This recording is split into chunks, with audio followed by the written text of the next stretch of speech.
천 번을 불러도 내 눈에는 눈물이 멈추지 않는 것은 십자가의 그 사랑, 나를 살리려 하늘 보좌 버리신, 나를 사랑하신 분, 그분이 예수요.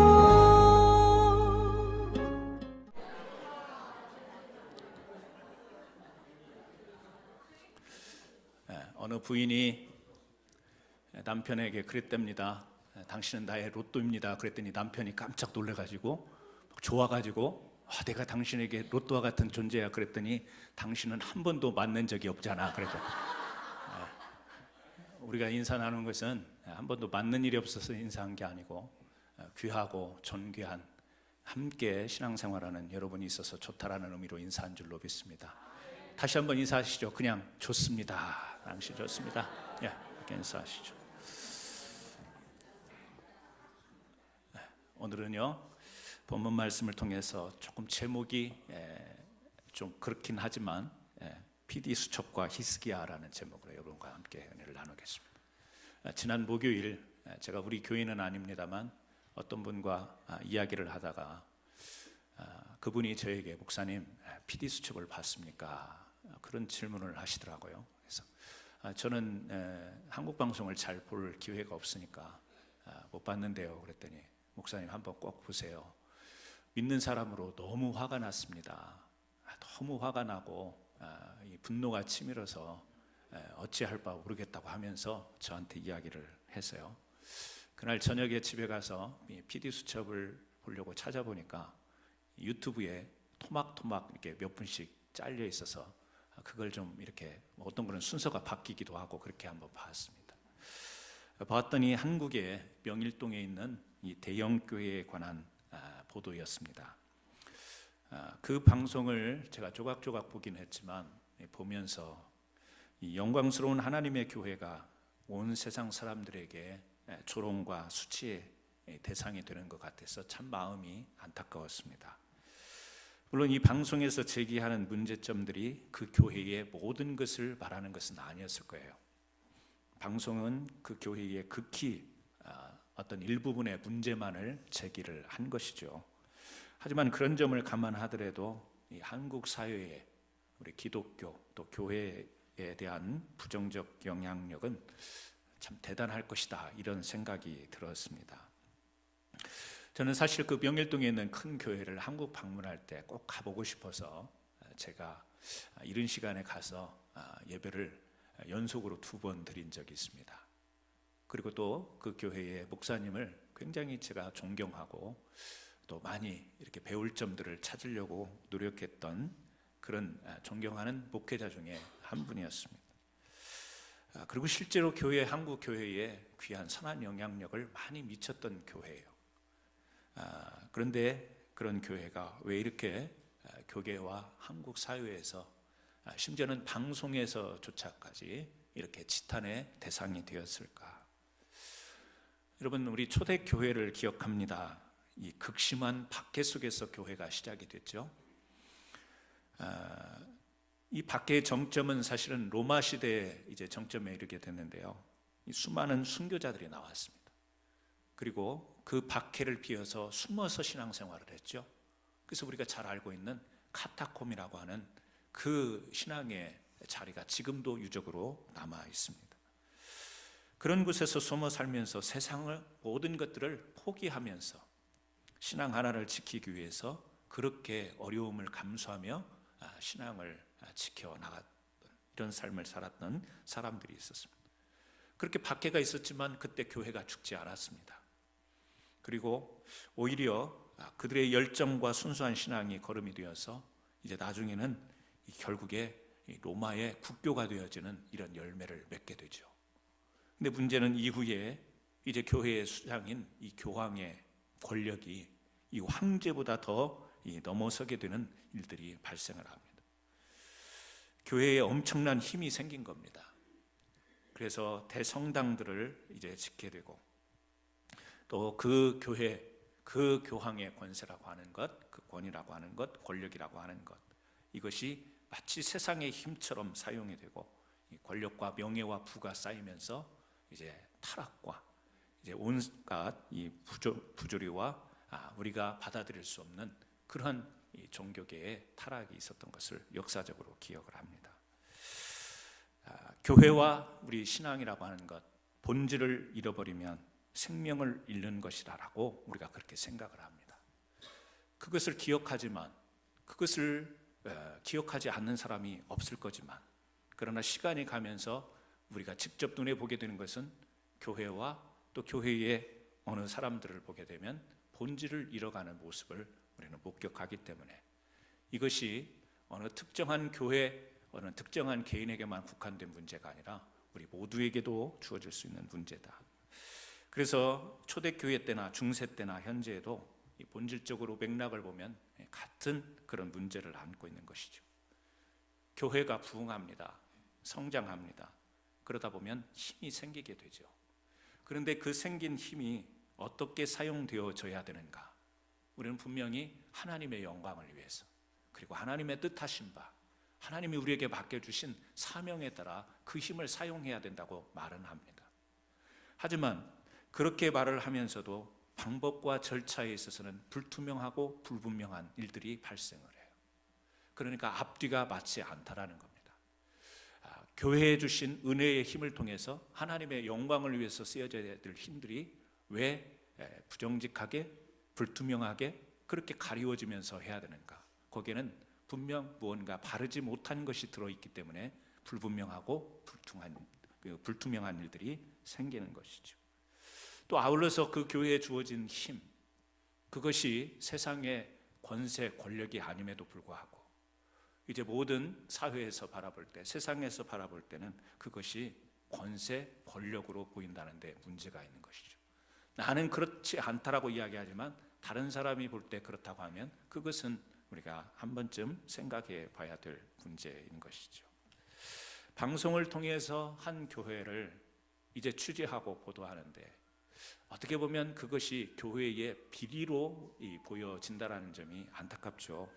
비리라고 하는 말의 의미는 바른 이치나 도리에서 어그러지는 일들입니다. 그러니까 우리 비리 그러면 엄청난 부정부패 이렇게 생각하지만 이 비리라는 말은 큰 어떤 사건에만 사용하는 단어가 아니에요. 작게 우리가 작은 일을 작은 것에도 우리가 이 용어를 사용할 수 있는데 바른 이치, 바른 도리에서 어그러지는 것이 비리다라고 이야기를 한다면 어떤 대형 교회의 어떤 비리, 고발, 그러면 작은 교회는 그런 비리가 없을까? 그래서 그런 생각을 해봤어요. 우리 교회에 PD수첩이 취재하라고 하면 어떡하지? 제가 그 생각을 해본 거예요. 저에게 인터뷰 요청을 혹시 하면 어떡하지? 물론 우리에게는 그런 일이 없을 것이 99.9%이기 때문에 우리가 그냥 웃고 지나갈 수 있지만 만약에 우리 교회를 PD수첩이 같은 관점으로 한국의 대형 교회, 명일동에 있는 그 교회를 취재하듯이 우리 교회를 취재를 하러 온다면 분명히 우리는 저들과 같지 않다라고 자신 있게 말할 수 있을까? 근본적으로 규모가 틀려요. 모든 것들이 내용적으로 볼 때 우리하고 비교할 대상은 아니에요. 이 방송에서 지적했던 문제들이 우리에겐 아마 전혀 없을 겁니다. 하지만 이 표면적으로 드러나는 비리와 문제 안에 숨겨져 있는, 결국에 그 교회는 사람들이 모여 있고 그 교회를 이루고 있는 리더십이 있고 목회자가 있는데 어떻게 그 선한 영향력 그리고 하나님으로부터 큰 은혜를 받아서 교회의 신앙적, 영적인 그리고 많은 규모적인 힘을 가진 교회가 이렇게 바람직했던 교회가 바람직하지 못한 대로 흐르는 데는 그 내면에 무언가 문제가 있었기 때문일 텐데, 그렇다면 오늘 제 자신과 또 우리 교회 안에서도 혹시 하나님께서 우리에게 부어주신 은혜와 힘들이 작은 교회나마 분명히 존재하고 있을 텐데 오늘 우리는 그것을 바르게 사용하고 오늘 우리는 거기에 대해서 어그러짐 없이 이치 도리에서 정말 잘 감당을 했는가를 우리가 한번 돌아본다면 저는 이게 한 사회에서 고발된 어떤 프로그램이지만 우리 자신들을 한번, 그리고 우리 교회를 한번 취재하는 계기가 되었으면 좋겠다라는 생각을 해서 오늘 이 말씀을 저와 함께 나누기를 원합니다. 여러분, 저도 솔직히 여러분과 나누고 싶은 부분이 있습니다. 그건 뭐냐면, 하나님께서 우리 교회와 우리 각자에게 주신 은혜를 우리는 잘못 사용하고 있는 것이 없지는 않는가? 혹은 받은 은혜를 전혀 은혜되지 못하게 묵혀두는 부분은 없을까? 여러분, 하나님께서 여러분들에게 건강 주셨죠. 하나님께서 여러분들에게 물질을 주셨습니다.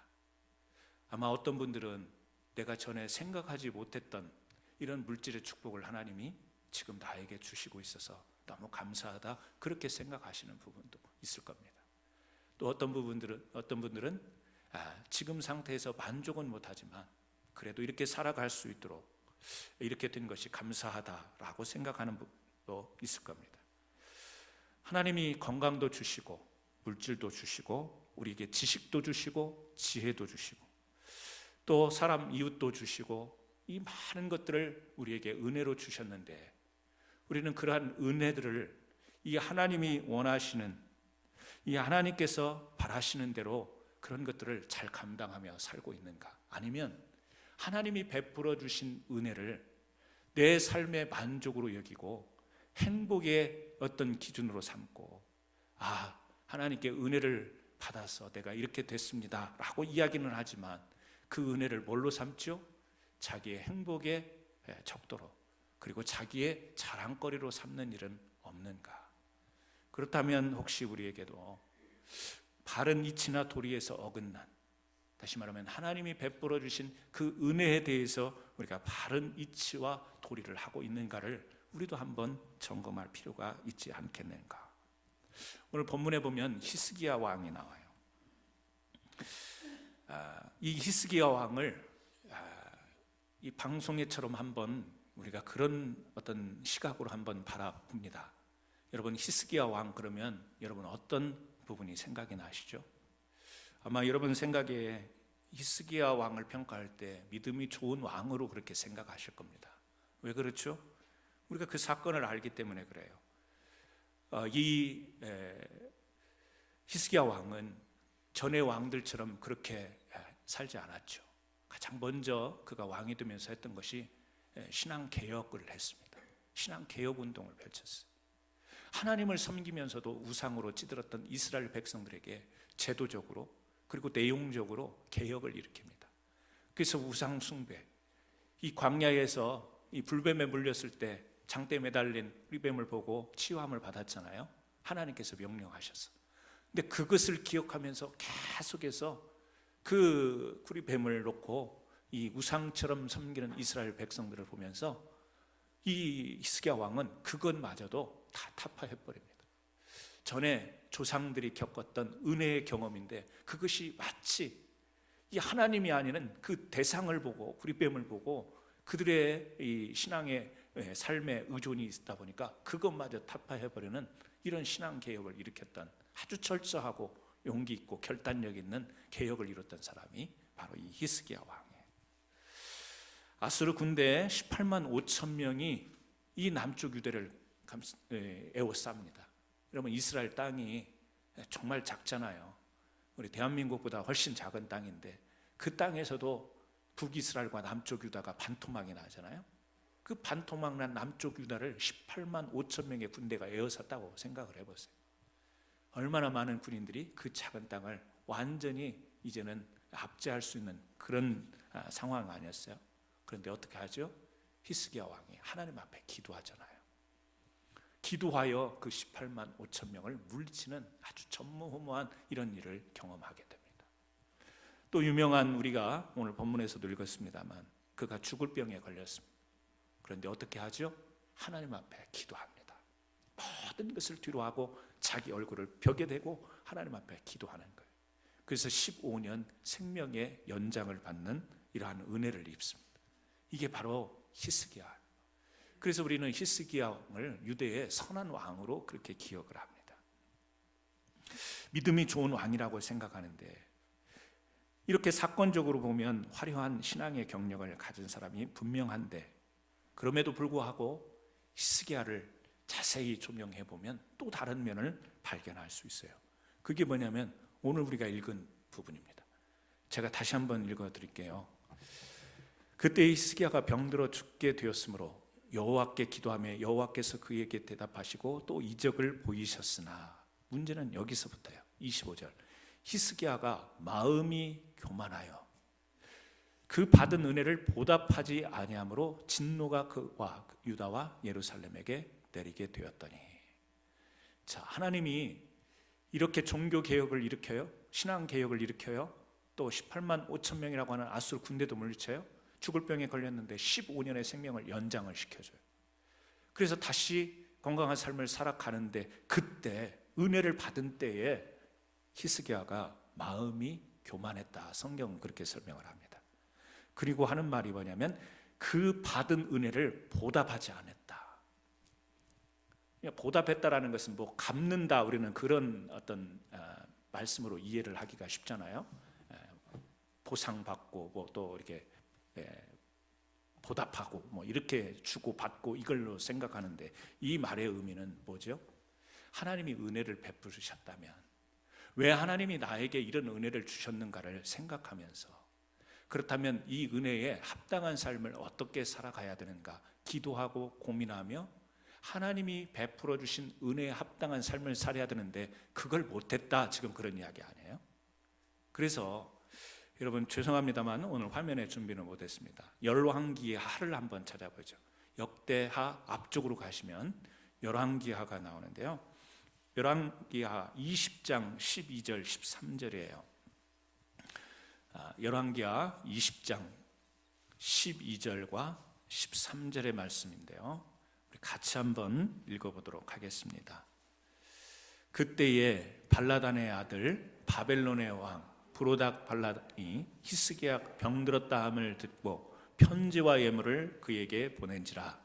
히스기야가 사자들의 말을 듣고 자기 보물고에 금, 은과 향품과 보배로운 기름과 그의 운기고와 창고의 모든 것을 다 사자들에게 보였는데 왕궁과 그의 나라 안에 있는 모든 것 중에서 히스기야가 그에게 보지 아니한 것이 없더라. 여러분, 하나님의 은혜로 이래 풍성한 이 은혜 가운데서 건강을 되찾고 또 그 통치를 잘하게 되었을 때, 이 역대하에서는 하나님의 은혜를 보답지 아니하였다고 그렇게 이야기를 하는데, 이 열왕기에 보면 이 하나님께 그 받은 은혜를 합당하게 살지 못한 그 내용 중 하나를 소개하고 있는데, 그것은 뭐냐면 여기 12절 13절을 읽었지만 뭐예요? 이제 바벨론의 사신들이 이 히스기야 왕이 아팠다라는 이야기를 듣고 이제 어떻게 보면 위로하기 위해서 사람들을 보낸 거 아닙니까? 사신들을. 그랬더니 히스기야가 이제 그 사신들을 맞이해서 이 자랑을 하는 겁니다. 어떤 자랑이죠? 그 왕궁 안에 있는 각종 이 보석들, 금은 재물들, 이런 것들, 그리고 그의 강성함, 이만큼 나는 든든한 한 나라의 왕이다라는 것을 과시하고 자랑하는 이런 장면이 우리가 지금 읽은 그런 장면입니다. 여러분, 자랑이 있었어요. 뭐냐면 이 역대하에 보면 이 장면을 또 해석하는 성경 한 구절이 나오는데, 지금 오늘 우리가 지금 방금 읽은 이 열왕기하의 내용을 하나님께서 이 히스기야의 마음을 시험하기 위하여 이렇게 했다라고 역대하 한 구절에서 소개를 하고 있습니다. 그러니까 하나님의 은혜를 받은 이 히스기야의 왕의 마음이 어떤가 시험하기 위하여 바벨론의 신들을 보냈는데, 그때 이 히스기야 왕은 자랑했다라는 거예요. 뭘 자랑했죠? 자기가 가진 것, 자기에게 있는 힘, 자기에게 있는 권력, 자기에게 있는 권세. 그러니까 성경에는 쓰여 있지 않지만 결국에 내가 이만큼 이루었다라는 거죠. 뭐죠?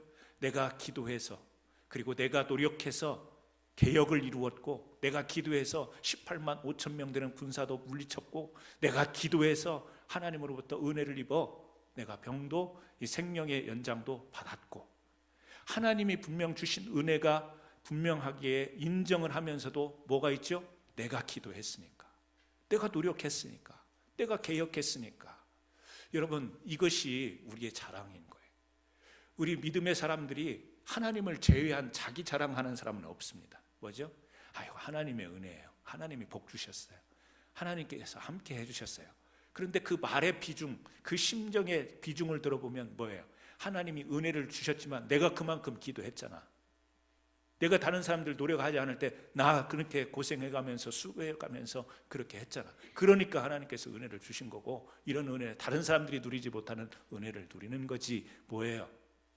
그 안에 하나님의 자랑이 아닌 자기 자랑이 중심에 덜컥 자리 잡고 있는 거예요. 그러니까 히스기야 분명히 하나님의 은혜를 입은 사람 아니에요? 물론 열심히 노력했습니다. 기도한 사람이 맞습니다. 하지만 그러고 나서 자기 자신을 어떻게 해요? 사람들 앞에, 세상 앞에 보이는데 자랑하는 거예요. 여러분, 우리 사람이 이 자랑이 없으면 살 맛이 안 나요. 그죠? 이 바울은 그리스도와 십자가 외에는 자랑할 것이 없다 그러는데, 아마 바울이 그렇게 말하는 데는 자랑할 것이 많이 있지만 그 중에 나에게 있어서 가장 최고의 가치가 되는 자랑은 그리스도와 십자가다, 아마 이런 의미로 이야기를 했을 거죠. 바울도 자랑 많이 했을 거라고 저는 생각이 돼요. 여러분도 그렇지 않습니까? 바울의 말처럼 주와 그리스도와 십자가가 우리의 자랑입니다, 이렇게 우리가 고백을 하지만, 여러분 오늘 또 혹시 교회 나오면서 뭐 자랑하고 싶은 거 없으셨어요? 옷 하나 새로 사입는다든지, 신발 하나 사입는다든지, 뭐 액세서리 하나 해도 어떻게 해요? 자랑 삼고 싶은 마음이. 심지어는 자식들 막 이렇게 어떤 때 이야기를 하다 보면 막 자기 자식들이 막 너무 속을 썩인다고 막 그런 이야기를 막 하실 때가 있어요. 근데 이야기 중간쯤 들으면 분위기가 이상해져요. 그리고 이야기 끝을 들어보면 결국엔 자랑이야. 자기 자식 자랑. 처음에는 자식 때문에 속상해요. 그런데 이야기를 듣다 보면 이 속상한 것이 점차 막 성령이 임했는지 막 바뀌어. 갑자기 막 바뀌다가 나중에 들어보면 듣기가 민망할 정도로 막 자랑해요. 그게 우리예요. 저는 자랑이 잘못됐다고 생각을 안 해요. 자랑하고 싶은 게 있어요. 막 강아지도 자랑하고 싶고, 집에 밥그릇도 자랑하고 싶고, 뭐 우리 그런 거 많이 있지 않습니까? 그게 우리 사람이 자랑함으로써 자존감이 올라가고, 자랑함으로써 사람이 행복감이 올라가는 것을 어떻게 우리가 부인하겠어요? 여기서 말하는 히스기야의 자랑은 뭐죠? 신앙적, 하나님이 베풀어 주신 은혜를 대신하여 자기가 하나님보다 더 어떤 존귀하게 스스로 여겨지는 이와 같은 착각, 믿음이 없었던 게 아니에요. 믿음이 있어요. 하나님의 은혜를 알아요. 하지만 그 안에서 그 은혜가 은혜 되려면 내가 그 은혜 앞에 겸손히 낮아지고 녹아져서, 하나님이 왜 이렇게 내 생명을 연장해 줬는가? 하나님이 왜 이렇게 기적적인 승리를 나에게 주셨는가? 이렇게 그동안에 계속해서 우상 숭배하던 이 찌들었던 백성들이 이 나의 애씀과 노력을 통해서 이제 개혁이 됐다면, 그 다음에는 어떻게 나가야 되는가? 신앙과 은혜가 한때 머무르는 것이 아니라 지속될 수 있기 위하여 그 은혜를 은혜로 받아들일 수 있는 것이 필요하죠. 히스기야도 한때 은혜에 머물렀잖아요. 그러나 우리가 바라는 것은, 기대하는 것은 한때 머무르는 신앙이 아니에요. 한때 겸손하고 한때 기적을 체험하고 한때 뜨거운 게 아니라 지속적으로 우리의 신앙이 하나님의 은혜 가운데 가야 되는 것이 맞는 것이죠. 하나님이 베풀어 주신 그 은혜에 우리가 합당하고 그 이유에 맞는 삶을 사는 것. 그런데 그것이 자기 만족과 자랑에 묻혀버린다면, 그래서 오늘 우리는 이것을 한번 생각해 보고 싶은 것이죠. 앞에서도 말씀드렸지만 하나님이 우리에게 주신 은혜가 있습니다. 여러분, 한 분 한 분에게 우리가 몸이 아프기도 하고 질병도 있지만, 그래도 하나님이 우리에게 주신 생명의 은혜, 오늘을 살아가고 내일을 살아갈 수 있는 힘을 주셨을 때 그 힘을 왜 주셨을까? 이것이 그냥 내가 오늘 또 건강하게 사는 것으로, 다른 사람보다 더 건강한 그 자체로 행복감을 느끼고, 다른 사람들은 그렇지 못한데 나는 이렇다, 그것이 그렇게 자랑 삼을 일로 내가 받아들일 자기 만족에 그칠 일인가? 하나님이 우리에게 그래도 먹고 살만한 물질을 주셨는데 이것이 세상에서 부끄럼 당하지 않고 정말 극히 가난해서 고민하고 고통스러움 당하지 않고 이렇게 살 수 있는 것이 내가 이 세상에서 그래도 이 정도는 살 수 있는 사람인가 보다 자족하는 데 그치라고 주신 물질이었을까? 여러분들에게 재능도 주시고 지식도 주시고 지혜도 주시고 많은 은사도 주셨는데 그것이 다른 사람이 갖지 않은 나만의 재주야, 나만의 특기야. 그래서 그것이 다른 사람과 비교하여 우월감을 가지면서 희열을 느끼라고 주신 그 우수한, 그 월등한 그런 재능과 지식인가? 여러분, 우리 사랑하는 가족들을 주시고 또 심지어는 믿음의 우리 사랑의 교제를 나누는 우리 성도들을 함께 같은 신앙의 이렇게 형제 자매로 허락하신 것이 그저 우리가 같은 교회 다니는 그 단순한 그 이유 때문에 그냥 교인으로서 상대하고 이렇게 하라고 우리 옆에 있는 분들을 내 곁에 두신 것인가? 여러분, 오늘 우리는 한번 좀 생각해 봤으면 좋겠습니다.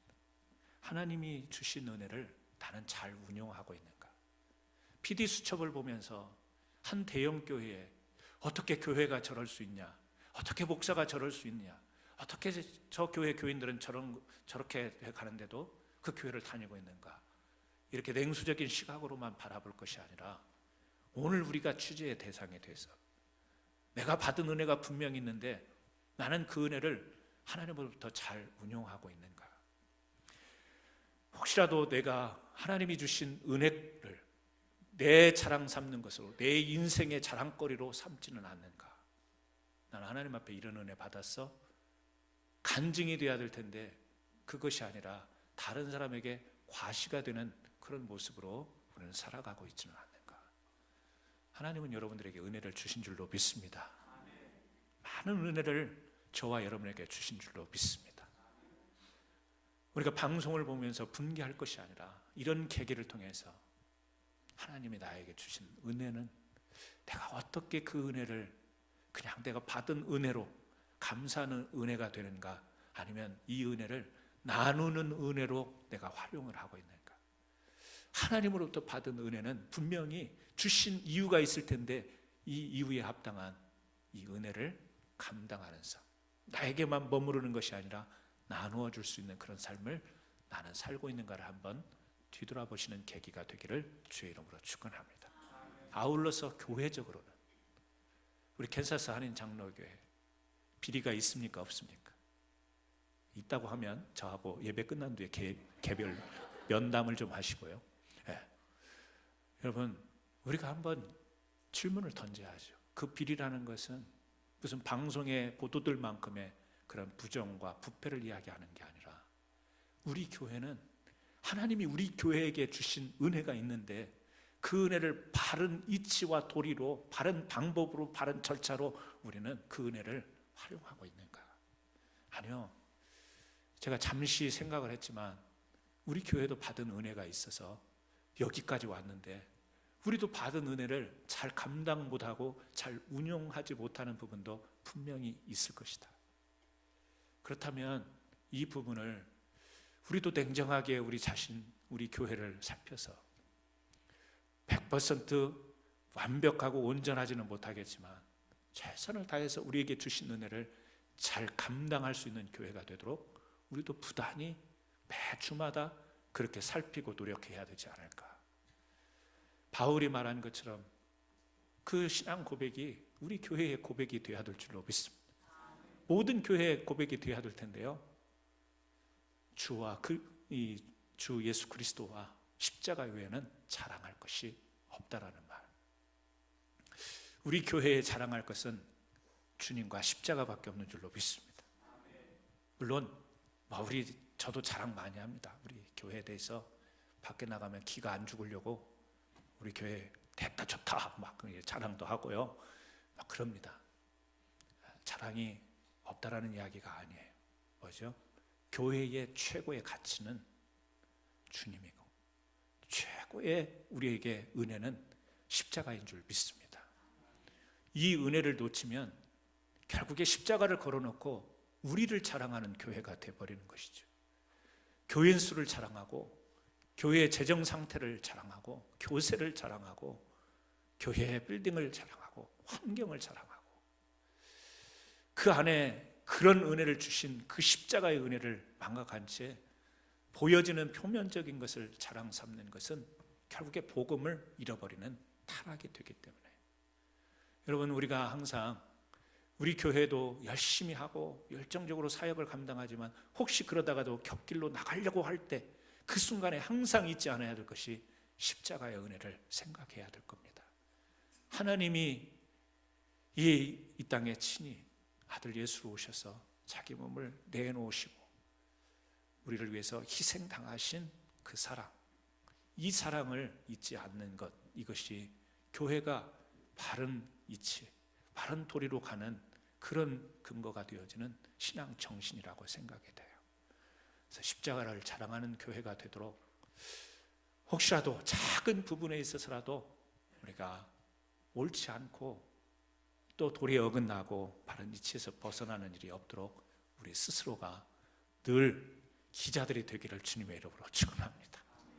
우리 서로가 영적인 기자가 되어서요, 이건 아닌데, 이러면 안 되는데, 이렇게 가야 되는데 늘 근신하며 돌아보며 하나님의 교회를 바로 세고 받은 은혜를 잘 감당할 수 있는 교회와 성도 되기를 예수님의 이름으로 축원합니다. 기도하시겠습니다. 하나님 아버지, 그렇습니다. 세상